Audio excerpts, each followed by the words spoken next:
곽정이 객점에서 밥을 먹고 있는데 밖이 소란스러웠다. 곽정은 객점 앞에 묶어놓은 홍마 생각이 들어 황급히 밖으로 나가봤다.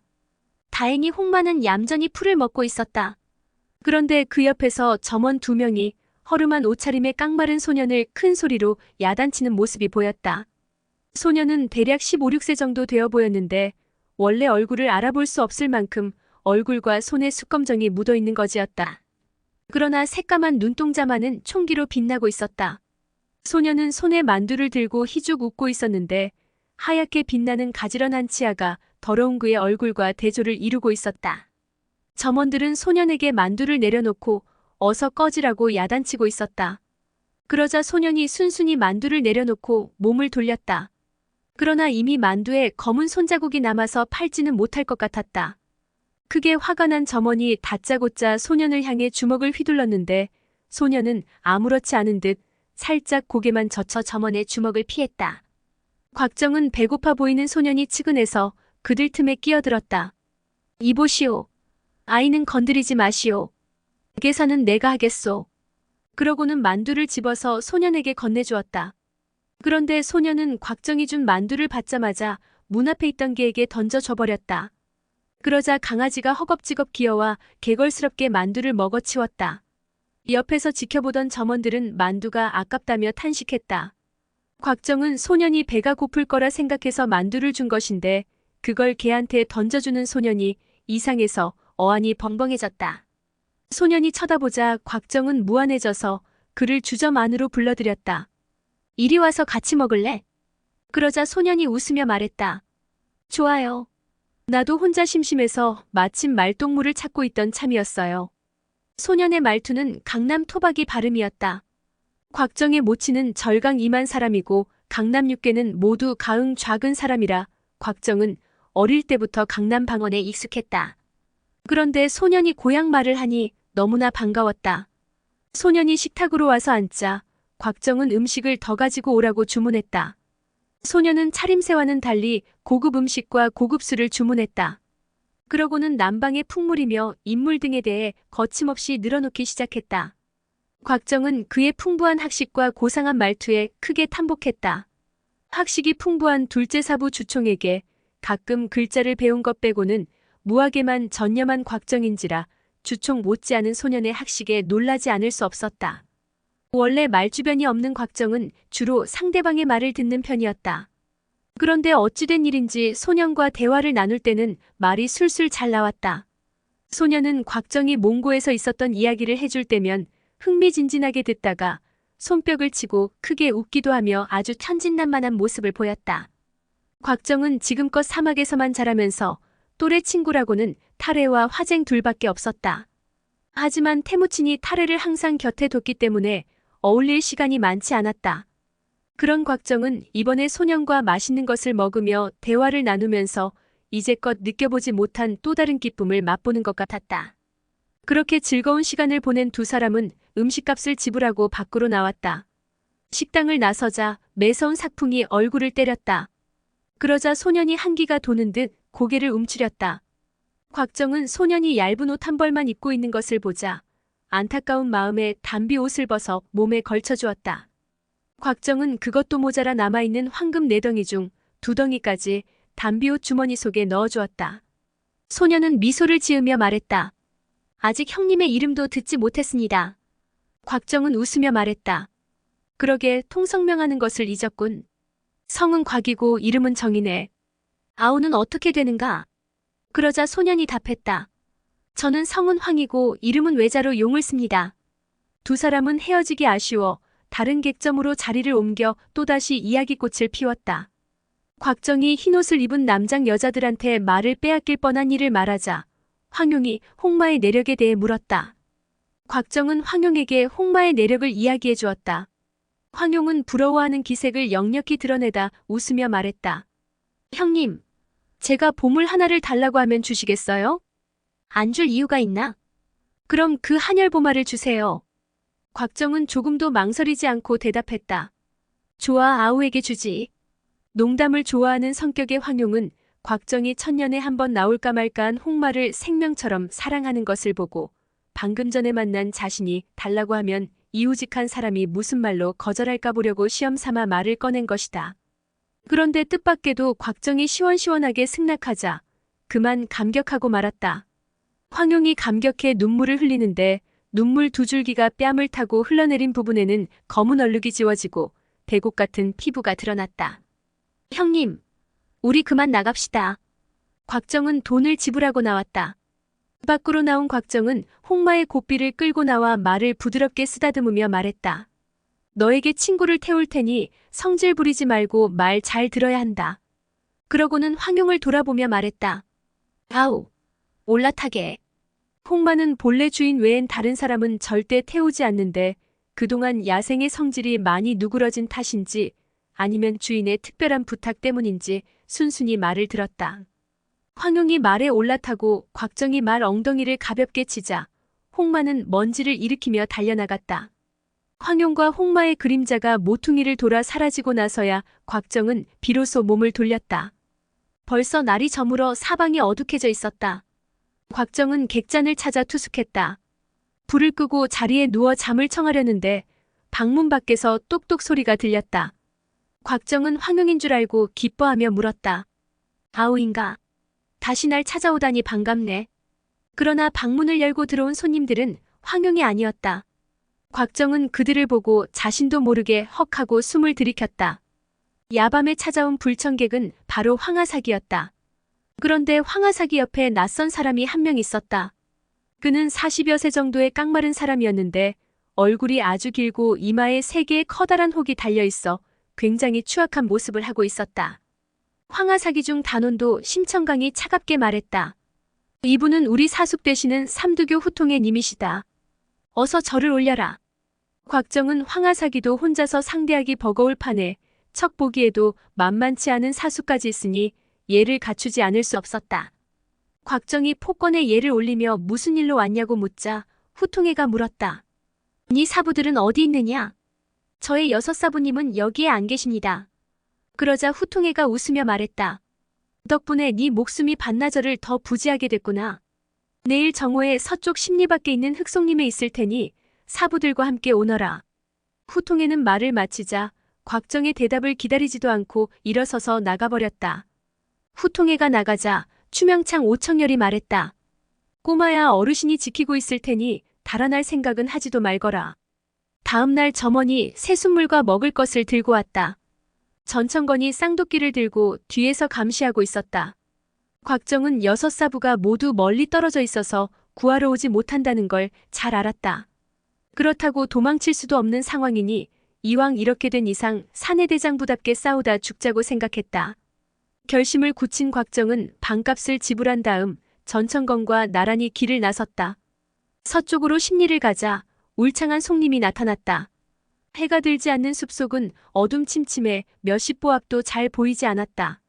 전천건은 곽정을 끌고 숲속으로 들어갔다. 그런데 어느 순간 뒤따라오던 전천건의 인기척이 사라졌다. 곽정은 허리춤에 채찍을 풀어서 손에 쥐고 정신을 바짝 차린 채 한 발짝 한 발짝 앞으로 나갔다.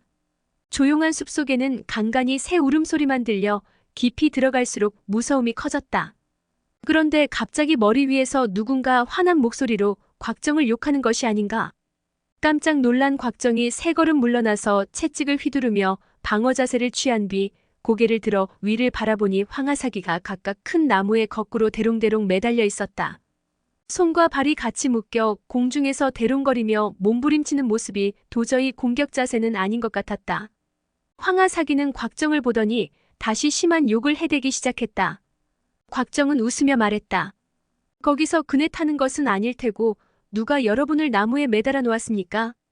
그러자 황하사기는 곽정더러 함정을 팠다며 다시 욕을 퍼부었다. 그때 심청강이 곽정을 불렀다. 이봐. 배짱이 있으면 우리를 내려줘. 1대1로 싸워서 승부를 겨뤄보자고. 우리도 사내대장부인데 설마 4사람이 한꺼번에 덤벼들 거라 생각하는 건 아니겠지? 곽정은 똑똑하진 않지만 그렇다고 그들을 풀어줄 만큼 멍청하지도 않았다. 그는 크게 웃으며 말했다. 이 승부는 여러분이 이긴 걸로 하십시오. 그럼 이젠 싸울 필요가 없겠죠. 그렇게 말한 곽정은 삼두교 후통애가 올까 두려워 더 이상 지체하지 않고 황급히 숲을 벗어났다. 그리고 시내로 들어가서 말을 구입하고는 남쪽으로 길을 떠났다.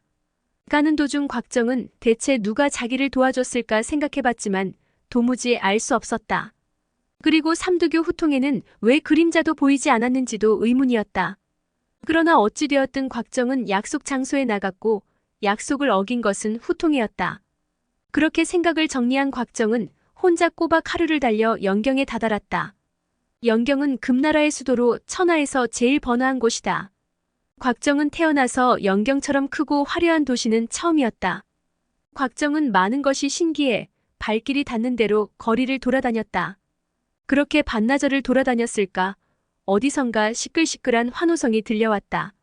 멀리서 보니 한 무리의 사람들이 빙둘러서 뭔가를 구경하고 있는 듯했다.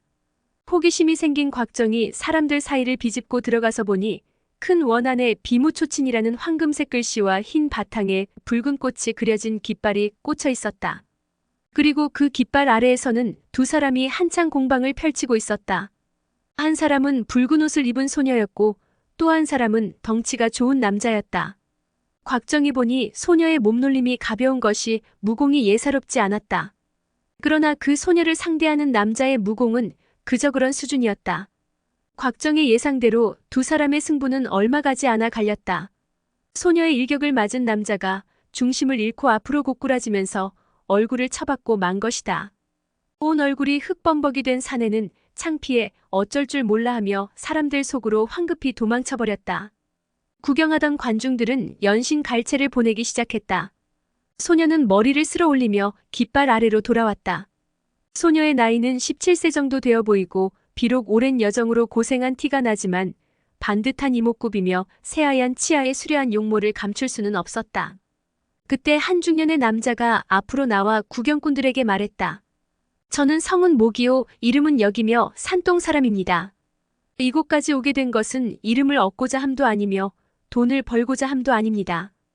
단지 홍기가 찼으나 아직 시집을 못 간 여식 때문입니다. 제 여식이 바라는 것은 돈 많은 남자가 아니라 무예가 출중한 대장부라서 오늘 이렇게 무예를 겨루어 사위를 얻고자 하는 것입니다. 나이 30 이하의 장가를 못 간 남자분 중에서 제 여식과 무공을 겨루어 이길 수 있는 남자가 있으면 여식과 짝을 맺어주고 싶습니다. 저희 부녀는 남에서 북쪽까지 먼 길을 왔지만 이름 있는 영웅호걸들은 이미 짝이 있고 어린 영웅은 아직 장가갈 생각이 없으니 지금껏 좋은 인연을 만나지 못하고 있습니다. 영경은 와호 장룡의 고장이라 고명한 의인과 협객이 많을 것입니다. 다소 황당하다 여기시더라도 너그러이 봐주십시오. 목역은 허리며 어깨가 굵직한 것이 체구가 장대한데 등이 약간 굽었고 머리카락이 온통 하얀색이었다. 주름이 가득한 얼굴에는 수심이 어려있고 여기저기 기운 낡은 무명옷을 걸치고 있었다. 반면 그 딸은 깨끗하고 좋은 옷을 입고 있었다. 그러나 소녀의 뛰어난 무공을 지금껏 봐온 구경꾼들은 쉽사리 나서지 못했다. 나서는 사람이 없자 목역이 낮게 깔린 어두운 구름과 점점 거세지는 삭풍을 바라보며 혼잣말을 했다. 곧 대설이 내릴 모양이군. 그날도 이런 날씨였지. 그러고는 깃대를 뽑고 깃발을 접기 시작했다. 그때 갑자기 어디선가 방울 소리와 함께 수십 명의 하인을 데리고 말을 탄 공자 한 명이 나타났다. 공자는 비무초친이라는 깃발을 보고 소녀를 훑어보았다. 그러곤 말에서 내려 소녀에게 웃으며 다가왔다. 비무초친이 소절을 두고 하는 말이오? 곽정이 살펴보니 공자는 준수한 용모에 나이는 18세 정도 되어 보이고 몸에는 화려한 장식의 비단 장포를 걸치고 있었다. 공자가 자기가 도전해보겠다고 하자 목역이 예를 갖추고 웃으며 말했다. 저희 부녀같이 미천한 것들이 어찌 공자님과 짝이 되겠습니까? 이건 제 여식의 평생이 걸린 대사이니 공자님이 헤아려 주십시오. 공자는 소녀를 다시 보더니 물었다. 이런 시합을 한 지 며칠이나 되시오?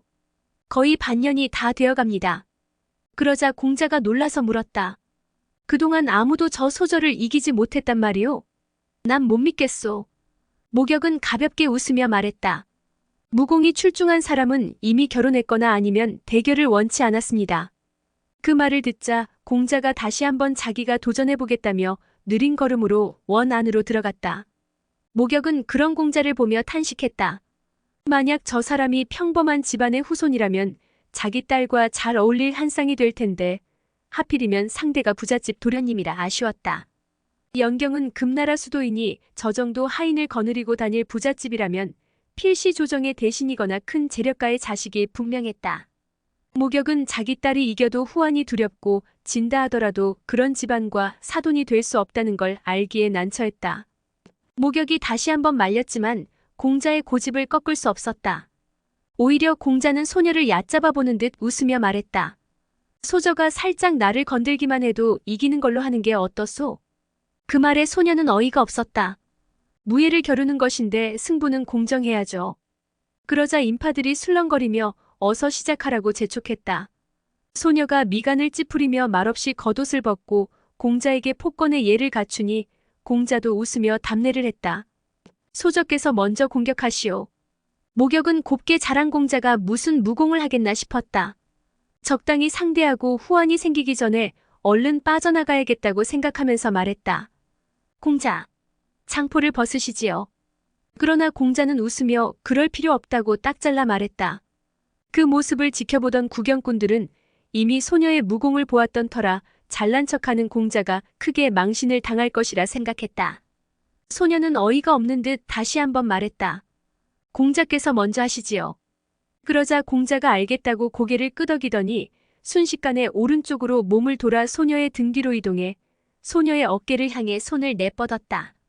소녀는 그의 예사롭지 않은 손놀림에 깜짝 놀라며 황급히 몸을 앞으로 굽혀 손을 피했다. 그러자마자 이번에는 언제 이동했는지 정면에서 소녀의 면상을 향해 손을 내뻗었다. 그러나 소녀는 왼발을 굴러 화살같이 빠르게 뒤로 날아올라 공자의 공격을 피했다. 공자는 그런 소녀의 몸놀림에 감탄했다. 공자는 소녀의 양발이 땅에 닿기도 전에 용수철이 튕기듯 앞으로 날아가 소녀의 가슴에 일장을 넣었다. 그러자 소녀는 공중에서 몸을 한 바퀴 돌리며 왼발을 날려 상대의 코를 노렸다. 공자가 오른쪽으로 피하자 두 사람은 동시에 땅에 떨어졌다. 공자의 3번에 걸친 공격은 빠르고 범상치 않았으며 소녀의 방어 또한 민첩했다. 둘은 속으로 상대에게 감탄하며 서로를 응시했다. 이번에는 소녀가 먼저 공격해 들어갔다. 다시 두 사람의 열띤 공방전이 펼쳐지는데 공자의 휘날리는 금포에 소녀의 붉은 옷이 어우러져 그야말로 붉은 구름이 땅을 휘감는 듯했다. 곽정은 옆에서 지켜보며 자신과 나이가 비슷해 보이는 두 사람이 이런 무공을 익힌 것이 대단하다고 감탄했다. 이렇게 그들의 대결을 흥미진진하게 지켜보고 있는데 갑자기 공자가 입은 금포의 긴 소매가 소녀의 손에 붙잡히면서 찢기고 말았다. 소녀는 옆으로 비켜나면서 반으로 찢긴 소매를 공중으로 휙 날렸다. 공자님, 실례했습니다. 목역은 공자에게 그렇게 말하고 다시 소녀를 돌아보며 그만 가자고 했다. 그런데 공자가 아직 승부가 나지 않았다고 소리쳤다. 얼굴이 험상궂게 변한 공자가 두 손으로 장포의 옥깃을 잡아 양쪽으로 쭉 뜯어버리니 금포의 옥 단추가 사방으로 떨어졌다. 그러자 하인 2명이 장내로 들어와 한 하인은 공자의 장포를 벗기고 또 다른 하인은 옥 단추를 주었다. 장포를 벗은 공자가 왼손으로 장풍을 일으키며 소녀를 덮쳐갔다. 그의 진정한 무공이 드러나자 곽정, 목역, 소녀 3사람은 모두 크게 놀라고 말았다. 공자가 전혀 봐주지 않고 장풍을 날리자 소녀는 공자에게 접근조차 할 수 없었다. 목역 또한 쌍방의 실력이 이미 판가름 났음을 알고 소녀에게 그만하라고 소리쳤다. 목역은 공자가 부잣집 자제인데도 무공이 높은 것으로 봐서 계집질이나 도박을 일삼는 부류는 아닐 것이라 생각했다. 그는 공자에게 가문을 물어봐서 금나라의 관리만 아니면 딸을 맡겨도 좋겠다 생각했다. 이렇게 생각한 목역은 두 사람을 불러들였다. 그러나 한창 급박하게 싸우는 두 사람을 멈추게 할 수는 없었다. 공자는 이기려고 마음만 먹는다면 당장이라도 소녀를 쓰러뜨릴 수 있었다. 하지만 좀 전에 당한 망신 때문에 자존심이 상했는지 쉽게 끝내지 않았다. 공자가 소녀의 왼손을 낚아채자 소녀가 놀라 손을 빼려고 발버둥을 치는 순간에 공자가 손을 놓아버렸다. 그러자 소녀는 중심을 잡지 못하고 앞으로 넘어졌다. 그때 공자가 오른손으로 그녀를 낚아채서 품에 안았다. 그걸 보고 구경꾼들은 환호를 지르며 시끌벅적 소란을 피웠다. 소녀는 수치심에 얼굴이 붉어지며 놔달라고 작은 목소리로 애원했다. 그러자 공자가 웃으며 말했다. 오빠라고 부르면 놓아주지. 소녀가 그의 경박함에 화가 나 힘껏 발버둥을 치자 그는 더욱 꽉 껴안고 놓아주지 않았다. 목역이 서둘러 다가와 말했다. 공자께서 이기셨으니 딸아이를 놓아주시지요. 그러나 공자는 웃기만 할 뿐 여전히 소녀를 껴안고 있었다. 화가 난 소녀는 공자의 태양열을 향해 발을 올려찼다. 그러나 공자는 오른팔을 위로 들어 가볍게 소녀의 발을 낚아챘다. 다급해진 소녀는 힘껏 발을 뺐는데 그만 붉은 꽃을 수놓은 신발이 벗겨지고 말았다. 그때 공자가 안고 있던 손을 풀어버리는 바람에 소녀는 땅에 주저앉고 말았다. 소녀는 수치심에 얼굴을 들지 못하고 흰 버선발만 어루만졌다. 공자는 희죽거리며 소녀의 신발을 코에 대고 냄새를 맡는 척했다. 그걸 보고 구경꾼들 가운데 무례한들이 환호를 날렸다. 목역은 웃으며 말했다. 공자의 존함이 어떻게 되시오? 그러자 공자가 알 필요 없다며 쌀쌀맞게 답하고는 몸을 돌려 금포를 걸쳤다. 그러고는 소녀를 힐끗 보며 조롱하듯 소녀의 신발을 품에 안았다. 이때 바람이 더욱 거세지면서 하늘에는 눈송이가 휘날리기 시작했다. 목역이 다시 공자에게 말했다. 우린 서성대가의 객잔에 묵고 있으니 그리로 가서 이야기를 나눕시다. 그러자 공자가 싸늘하게 답했다. 우리가 할 얘기가 뭐가 있소? 눈이 오니 난 서둘러 집에 가야겠소. 공자의 싸늘한 태도에 목역은 놀라서 낯빛이 변했다. 공자께서 이기지 않으셨소? 이기면 제 딸을 시집 보내겠다고 미리 말씀드리지 않았습니까? 결혼은 일륜지대사인데 대충 넘어갈 수 없지요. 그러자 공자가 웃으며 대답했다. 그저 재미삼아 주먹질한 걸 가지고 결혼이라니 말도 안 되는 소리. 그때 공자의 수하 중 한 명이 냉소를 지으며 말했다. 우리 공자님이 어떤 분이신데 너희같이 강호나 떠돌아다니는 비천한 것들과 결혼을 하신단 말이냐?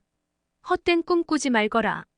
그 말에 머리끝까지 화가 난 목역이 있는 힘껏 주먹을 날리자 그 수하는 그대로 나가떨어져 기절해버렸다.